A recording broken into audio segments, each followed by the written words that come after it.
ரிஷபம் ராசி நீங்கள் பாருங்க, உங்களுடைய உறவுகளாலேயே நிறைய துன்பத்தையும் துயரத்தையும் ஏன் துரோகத்தையுமே தாண்டி வாழக்கூடியவங்களா இருப்பீங்க. யார் எப்படியோ இருக்கட்டும், நாம நல்லவங்களா இருக்கணும்.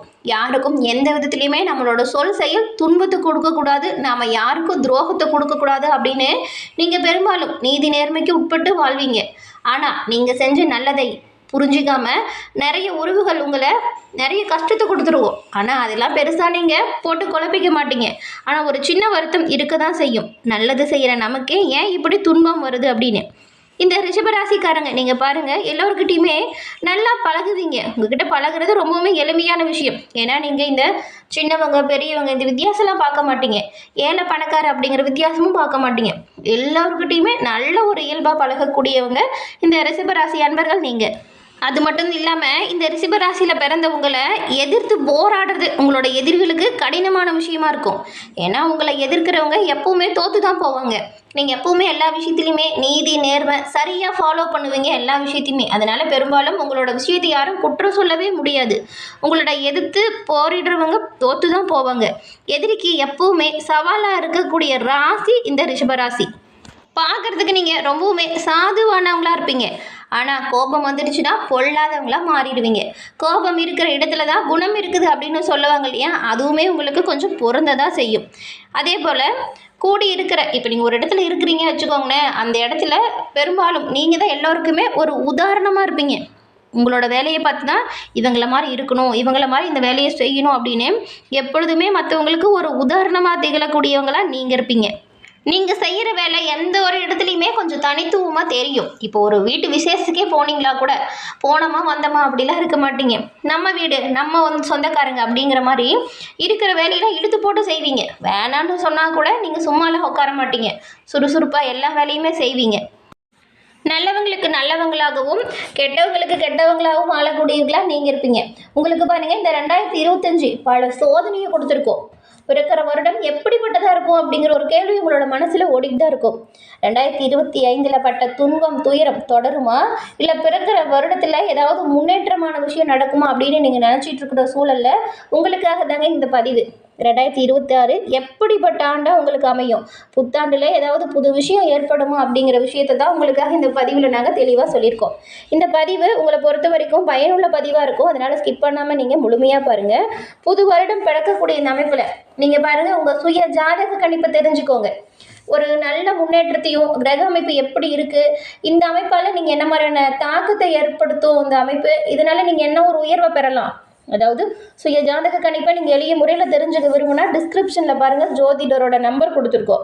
எதிர்காலத்தை பற்றின அனைத்து விஷயத்தையுமே நீங்கள் எளிய முறையில் தெரிஞ்சுக்க ஜாதக கணிப்பு ரொம்பவுமே அத்தியாவசியமாக தேவைப்படுற ஒரு விஷயமா இருக்குது.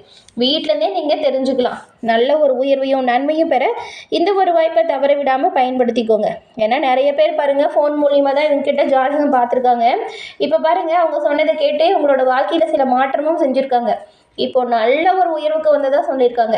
அதனால தான் உங்களுக்கும் பயன்பெறட்டும். பிறக்கிற வருடம் ரொம்பவுமே சூப்பரான வருடமாக ரிஷபராசி அன்பர்கள் உங்களுக்கு அமைய இந்த ஒரு வாய்ப்பை தவற விடாமல் பயன்படுத்திக்கோங்க. ரிஷபம் ராசி நீங்கள் பாருங்கள், சுக்கிர பகவானை ராசி அதிபதியாக கொண்டவங்களா இருக்கீங்க. சுக்கிரன் பாருங்கள் எப்பொழுதுமே அவர் இருக்கக்கூடிய அமைப்புக்கு ஏற்றது போல பலனை தரக்கூடியவர். சுக்கிர உச்சத்தில் இருக்கிறான் அப்படின்னு சொல்லுவோம் ஒரு சிலர்லாம் பார்த்தா. அதாவது தொழில் வியாபாரம் இதெல்லாம் நல்லா உயர்ந்து வராங்க, திடீர்னு நல்ல ஒரு வளர்ச்சிக்கு வந்துட்டாங்க அப்படின்னா உனக்கு என்னப்பா சுக்கிரன் உச்சத்தில் இருக்காங்க அப்படிங்கிறத எல்லோருமே சொல்லக்கூடிய ஒரு வார்த்தையாக இருக்கும். அப்படிப்பட்ட சுக்கிரனையே நீங்கள் ராசி அதிபதியாக கொண்டவங்களா இருக்கீங்க ரிஷபராசி அன்பர்கள். நீங்கள் வெள்ளிக்கிழமையில் நவகிரகத்தில் இருக்கும் சுக்கிர பகவானுக்கு பச்சை பயிரை படையலாக வச்சு உங்களோட வேண்டுதலை பிரார்த்தனை வச்சுக்கிட்டுவாங்களேன், விரைவில் நடக்கும். ஏன்னா சுக்கிரனோட அம்சம் கொண்டது பச்சை பயிறு. அதை நீங்கள் வச்சு இறைவனை வேண்டிக்கோங்க. உங்களோட வேண்டுதல் விரைவில் நடக்கும், நல்லது உண்டாகும். இந்த ஒரு விஷயத்தை நீங்கள் செய்கிறதுனால நன்மையோ நல்ல ஒரு உயர்வையோ உங்கள் ராசி அதிபதியின் அருளால் நீங்கள் நிச்சயமாக பெற முடியும். உங்களுக்கு சுக்கிரன் அருள் பரிபூர்ணமாக கிடைக்கணும் அப்படின்னா மகாலட்சுமியை வெள்ளிக்கிழமையில் வழிபாடு செய்யுங்க. இதுவுமே நல்லது.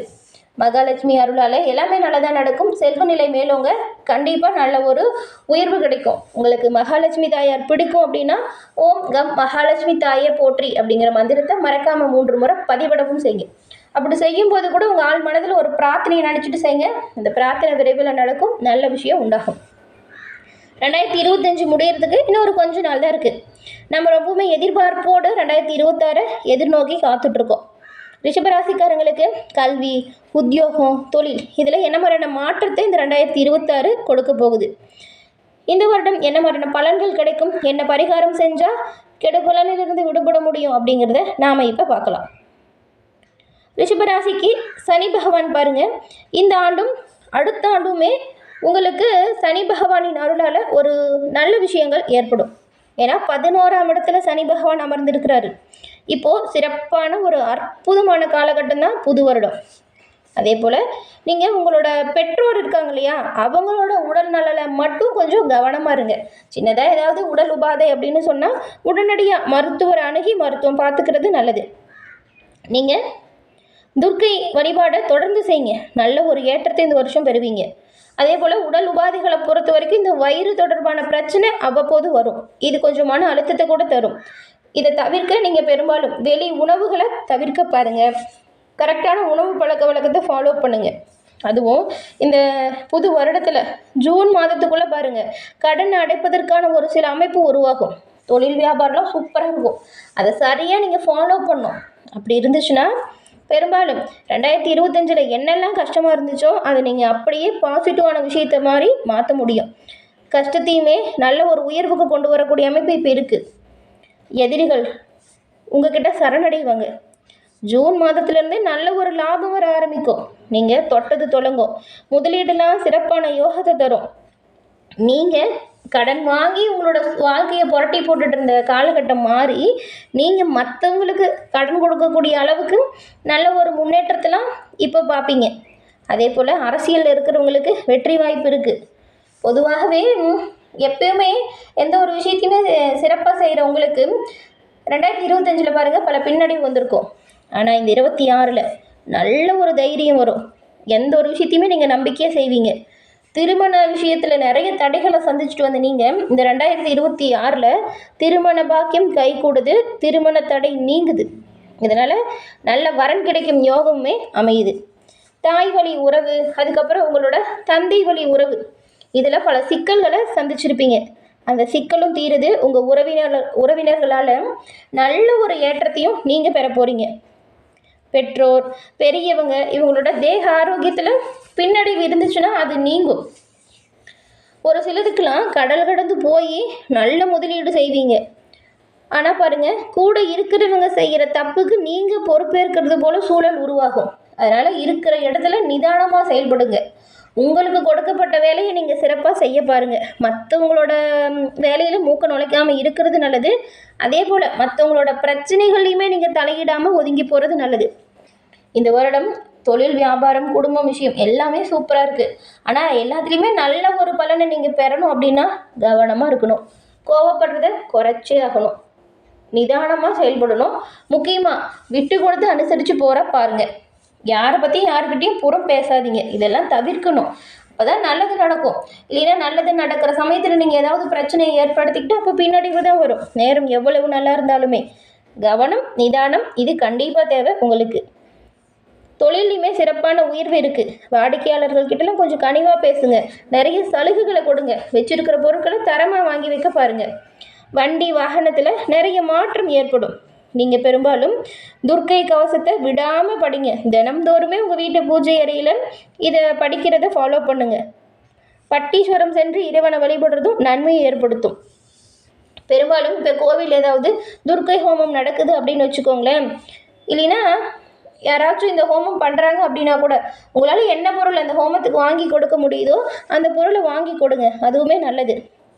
குடும்பத்தில் இருந்த பிரச்சனைகள் இதனால் தீரும். பிள்ளைகள் விஷயத்துலையுமே நல்ல ஒரு ஏற்றத்தை நீங்கள் பெறுவீங்க. உத்தியோகம், படிப்பு, தொழில் தொடர்பாக நல்ல ஒரு அனுகூலமான பயனை இதனால் நீங்கள் பெறணும். கொடுத்த வாக்க குடும்பத்துலேயும் சரி வெளிவட்டாரத்துலேயும் சரி காப்பாற்றுவீங்க. தொழிலில் வேற்று மனிதர்களால் ஏற்பட்ட இடைஞ்சல்கள் தீரும். பெரும்பாலும் நீங்கள் கவனமாக செயல்பட்டால் எல்லா வகையிலுமே நன்மைகளை கட்டாயம் பெறலாம். பிரச்சனைகள் தீர இப்போ சொன்ன விஷயத்தை நீங்கள் ஃபாலோ பண்ணுங்கள். அதே போல் கோபத்தை குறைச்சிக்கிட்டு நிதானமாக செயல்பட பாருங்கள். எல்லா விஷயத்துலையுமே நீங்கள் முன்னெச்சரிக்கையாக தான் இருக்கணும். கண்மூடித்தனமாக யாரையும் எந்த ஒரு விஷயத்திலும் நம்பாதீங்க. அதுவும் பண விஷயத்தில் நம்பவே நம்பாதீங்க. நீங்கள் வரவு செலவுகளை சரியாக எழுதி வைக்க பாருங்கள். உங்களுக்கு ஒரு பொறுப்பு தராங்க அப்படின்னா அதில் முழு மனதாக கவனமாக செயல்பட பாருங்கள். எந்த ஒரு பின்னடைவும் ஏற்படாமல் நன்மையும் நல்ல ஒரு உயர்வையும் இறைவனின் அருளால் நீங்கள் கிடைக்கப்பெற்று நலமுடன் வாழ உங்களுக்கு வாழ்த்துக்களையும், பிறக்கிற புது வருடம் சூப்பரான வருடமாக ரிஷபராசி அன்பர்கள் உங்களுக்கு அமைய நாங்களுமே உங்களுக்கு வாழ்த்துக்களை தெரிவிச்சுக்கிறோம். என்ன நேயர்களே, இந்த பதிவை நீங்கள் பயன்பெறும் வகையில் அமைஞ்சிருக்கும்னு நினைக்கிறோம். பதிவு பிடிச்சிருந்தால் லைக் பண்ணுங்கள். உங்கள் நண்பர்கள், குடும்ப உறுப்பினர்கள் யாராச்சும் ரிஷபராசியாக இருந்தால் அவங்களுக்குமே இந்த பதிவை ஷேர் பண்ணுங்கள். நீங்கள் இப்போ தான் ஃபஸ்ட் டைம் நம்ம சேனலையும் பார்க்குறீங்க அப்படின்னா மறக்காமல் சப்ஸ்கிரைப் பண்ணி வச்சு கூட வருது இல்லையா பெல் ஐக்கான், அதை கிளிக் பண்ணி வச்சுக்கோங்க. அப்போ தான் நாங்கள் போடுற பதிவுகள் ஒவ்வொன்றுமே நோட்டிஃபிகேஷன் மூலம் உடனுக்குடன் உங்களை வந்தடையும் அப்படிங்கிறதையும் தெரிவிச்சுக்கிறோம். தொடர்ந்து பார்த்தமைக்கு நன்றி நேயர்களே. நன்றி, வணக்கம்.